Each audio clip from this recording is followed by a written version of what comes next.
Ide ini tercetus karena yang pertama, bagaimana kita menghemat kondisi tempat yang terbatas. Kemudian yang kedua, bagaimana dengan tempat terbatas ini tapi menghasilkan produksi yang cukup besar.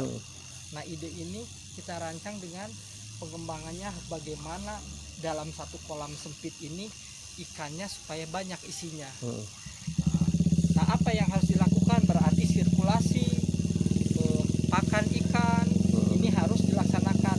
Ini harus menggunakan salah satunya adalah menggunakan jaringan listrik. Karena apa? Karena populasi ikan yang ada di kolam ini cukup padat. Nah, ini kemudian makannya selain pakan adalah sayur-sayuran. Kas ini dimasukkan ini untuk mempercepat pertumbuhan ini.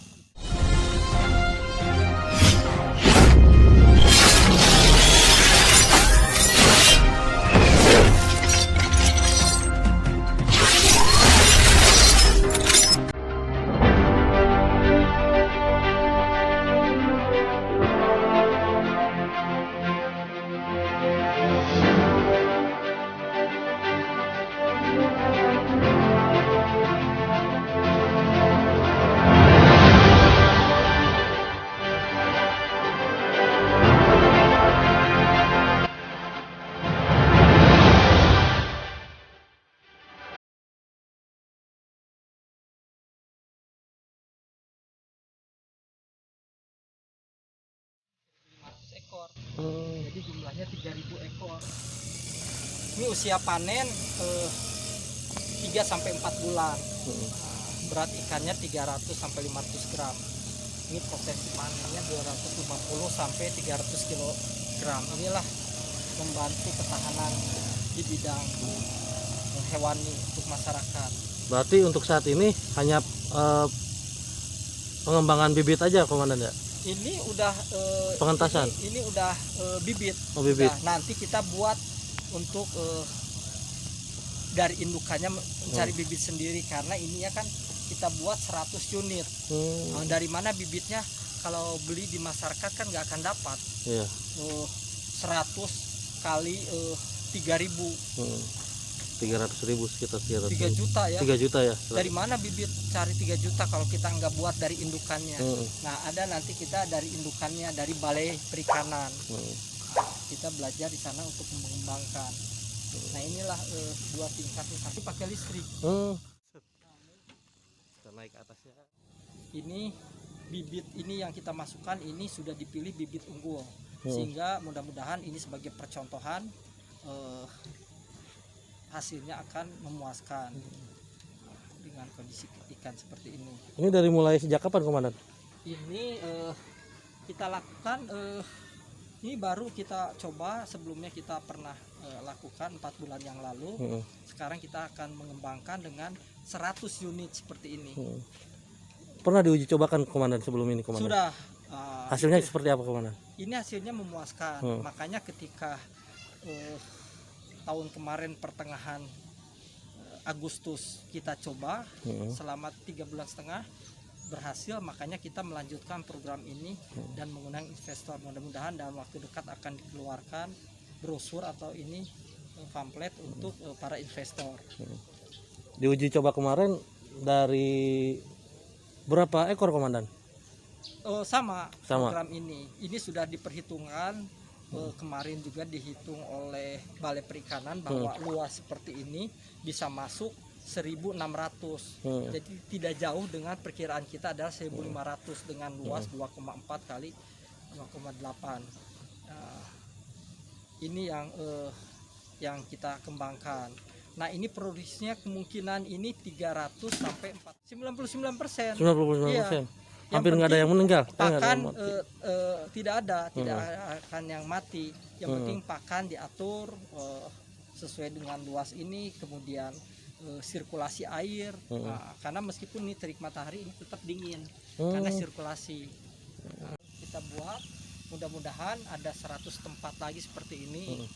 Ini tujuannya membantu hutan masyarakat. Jadi nanti setiap ikan ini, pembuatan ini dengan ikan kurang lebih 20 juta. Nah, sudah ada 80 investor yang mau bergabung dengan kita. Nah, masing-masing ini harus membawa satu anak yatim.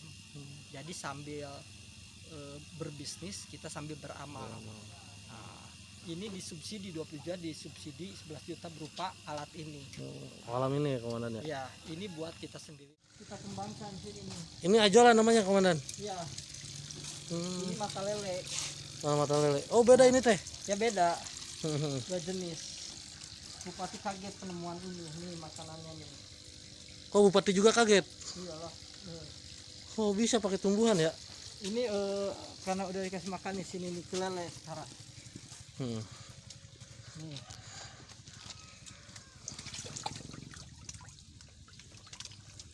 Ini mata lele sama ajola ini kelebihannya apa komandan daripada? Ya nutrisi ikan.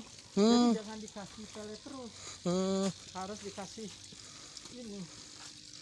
Nah, ini kita bawa sana nih ke ikan apa namanya? Patin. Inilah, dengan patin.